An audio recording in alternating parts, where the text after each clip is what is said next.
How's it going? And welcome back to their Marvel Snap update video here on YouTube. It is September 29th, and we are a little under 3 weeks out from the global beta release on October 18th. And Marvel Snap has dropped a development roadmap. Let's take a peek at what is on here and talk about some of my thoughts on what it means for the future of this fantastic game.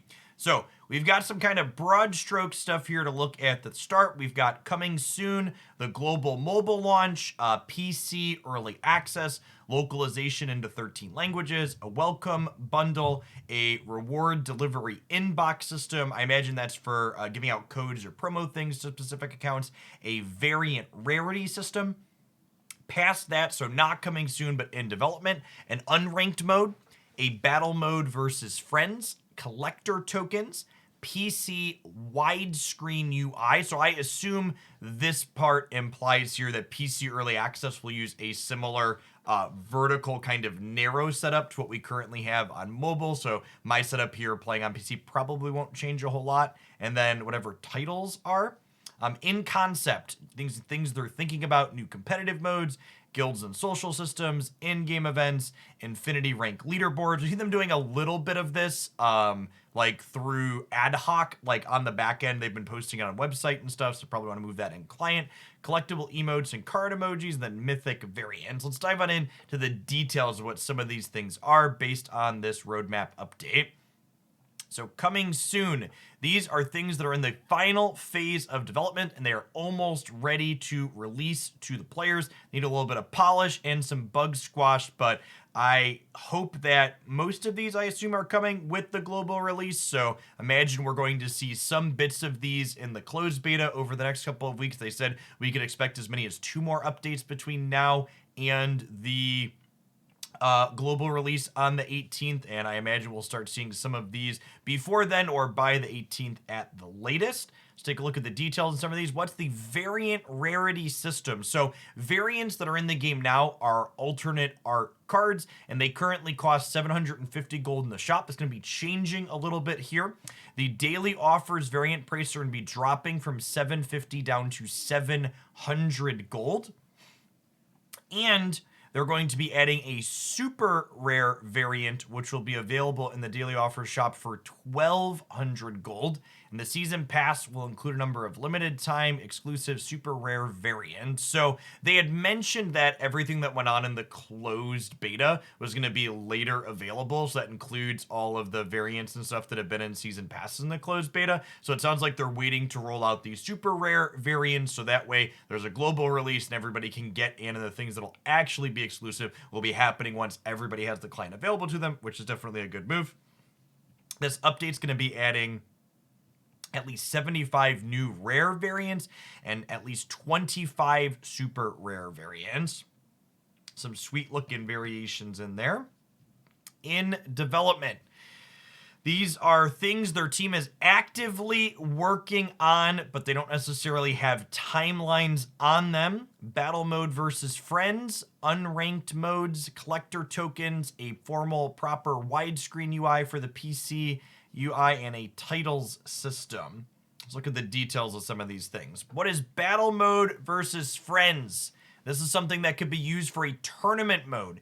In battle mode, each player starts with 10 health, and the winning player deals damage to their opponent equal to the stakes of the game.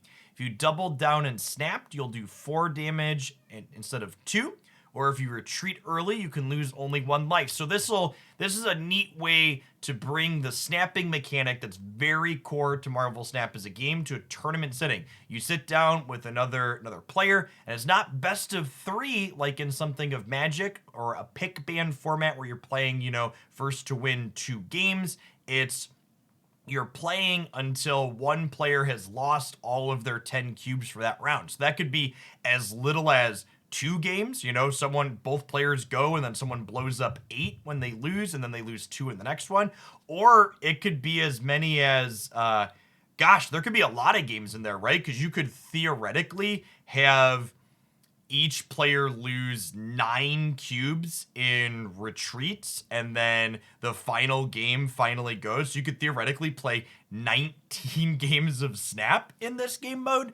And if you're thinking about that from a tournament setting, you know, each game of Snap is at most 5 minutes, but honestly, with retreating and stuff like that, 5 times 19 is a long time. What? That's 50. That's over an hour. But realistically, a lot of games, especially with snaps happening, you know, on turns 2 to 3 a lot of the time, if you're going to a full 19 games, which sounds like it would be rare, you're realistically going to be having your games probably last only 2 or 3 minutes. And at that point, you're still under an hour for a round. But interesting to think about. My head goes right to tournament stuff because I played tournament card games for a long time. But this will also be a way just to play heads up with friends for whatever you want to do there, which is sweet. I assume this will come with some kind of direct challenge feature when it's out, because they mentioned specifically tournaments, but once this is in, community-run tournaments will almost assuredly be a thing. What are collector tokens? This is huge for the game, I think. This is going to solve a lot of the feedback people have been giving. We love that everyone has a unique collection and gets enjoyment of the fun collecting over time. However, the frequent requests we hear from the community is the ability to target specific cards for your collection. Maybe you're waiting on Death to complete your Destroy deck, or Hela for a discard deck. Those are good examples. They understand the problem. Let's see if this solves it and how. Collector's tokens will be a new currency earned on the collection level road that can be used to unlock the cards you want the most in the shop.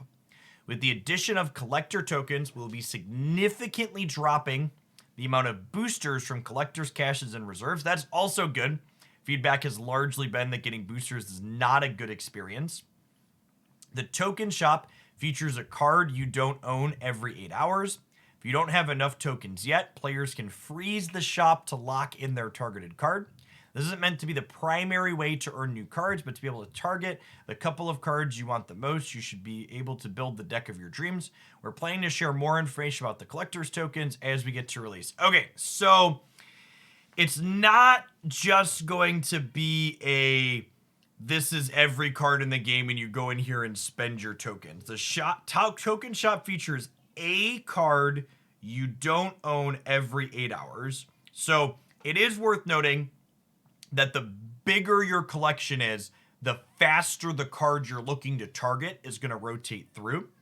It is nice that players can freeze the shop to lock in their targeted card, but it is worth noting that this is going to generate behavior they want. So the token shop, if you know you're waiting on a card, players are going to be logging in every 8 hours to say, hey, is the card I want in the token shop, so we can freeze it. So this is leaning into their generating logins, which doesn't surprise me. That's a very important metric in the mobiles game industry. But at the end of the day, this seems like an incredible net positive. It's a way to get specific cards that you're looking for, even if you're going to be required to log in to make sure you can find and freeze the one when it comes up. And hey, just don't be unlucky, and the one you want will be there very quickly. The question, or the devil is in the details, is not only is the token shop a single card? So you're going to have to wait a little bit if you're missing a lot of cards and be checking 3 times a day. And then the second question is, how frequently are the collector's tokens coming up, and how much does the token, how many tokens do you need to get the cards you want out of the shop, or the 2 metrics. So once we get that information available to us, definitely keep an eye on this channel for a video breaking down how quickly you're going to be able to assemble a full collection here. I haven't redone that video yet since they adjusted the collection track road, because I was expecting more collection track changes like this, and this seems like a great addition with targeting that might even make completing your collection faster. We'll see. I wouldn't be surprised. It sounds like with the removal of boosters, are going to be reworking some things on the track as is, so we'll see how that shakes out exactly once we have the numbers to crunch. In concept, these are things that they're not actually working on yet, but things they're just thinking about. Other competitive game modes, guilds and social systems, in-game events, the Infinity Rank leaderboard, collectible emotes and card emojis, and mythic variants. All right, what? I'm curious what a mythic variant will be, other than more expensive, because they're 1,200 gold for the super rare variants. So cards already get like animated and border break through upgrades that you just get through card boosters. So what is a mythic is a mythic variant going to visually be different in some way? Will it just be a specific subset of artwork? I wonder if maybe a mythic variant will come with some kind of split. Like maybe it's a variant that comes with a gold split or your choice of something around the border as is. So the devil is in the details on that one. So just to wrap up here, full development roadmap. What are your thoughts on this? A lot of this sounds great. The collector's token, especially, I think is something that if I was at second dinner, collector tokens followed by battle mode versus friends. Those are the two, I think, most important things under this in development section that should be priorities. I think community run tournaments with the battle mode versus friends that would enable will do a ton for organic community building and generating interest around the game. And then collector tokens is just the number one complaint feedback the community has had when it comes to the collection system in this game. And honestly, and maybe it's just because I'm jaded from dealing with so many card games in their system, I honestly wasn't expecting anything like the collector tokens. I'm super excited to have been wrong and that we're going to see more adjustments to their collection acquisition system in this game.